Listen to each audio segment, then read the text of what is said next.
Welcome to Faith Explorers Hub. Your spiritual journey starts here.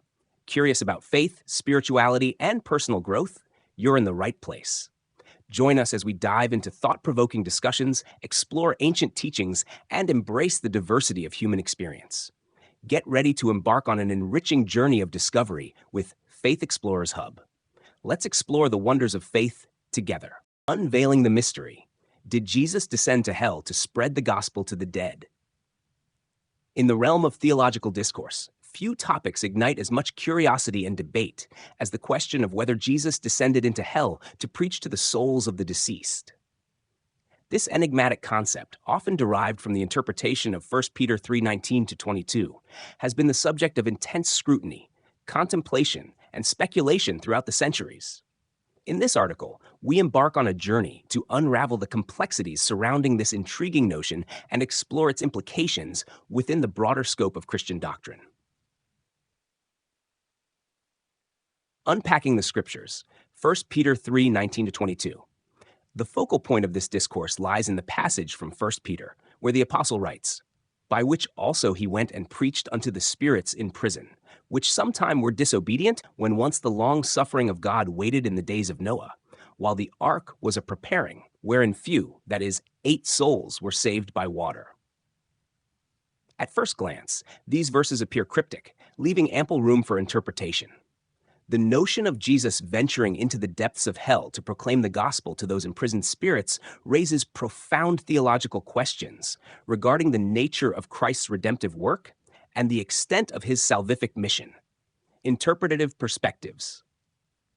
Scholars and theologians have approached this passage from various angles, offering divergent interpretations that reflect the richness and complexity of biblical hermeneutics. Among the prevailing perspectives are, 1. Christ's descent into hell. Some theologians assert that Jesus, following his crucifixion, descended into the realm of the dead, not in a state of suffering, but as a triumphant proclaimer of salvation. This interpretation posits that Christ's descent fulfilled a vital aspect of his redemptive mission, offering hope and deliverance to those who had perished before his earthly ministry. 2. Symbolic representation. Alternatively, some scholars interpret the passage metaphorically, suggesting that Jesus' preaching to the spirits in prison symbolizes the proclamation of victory over sin and death, rather than a literal descent into hell. According to this view, the imagery employed by Peter serves to underscore the universality of Christ's atoning sacrifice and the transformative power of his resurrection. 3.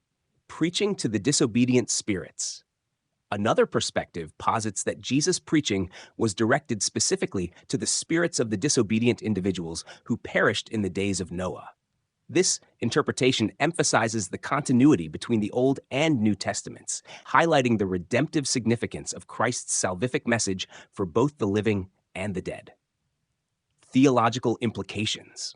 The question of Christ's descent into hell holds profound implications for Christian theology, touching upon fundamental doctrines such as the nature of salvation, the efficacy of Christ's sacrifice, and the extent of God's mercy. By exploring this enigmatic concept, believers are confronted with the boundless depths of God's love and the inexhaustible reach of his redemptive plan. Conclusion. In conclusion, the mystery surrounding Jesus' descent into hell to preach to the dead remains a subject of theological intrigue and contemplation. While interpretations may vary, one thing remains certain: the profound implications of Christ's redemptive work transcend the limitations of human understanding. As we delve into the depths of Scripture, let us approach this enigmatic concept with humility, reverence, and a willingness to embrace the mysteries of God's unfathomable grace.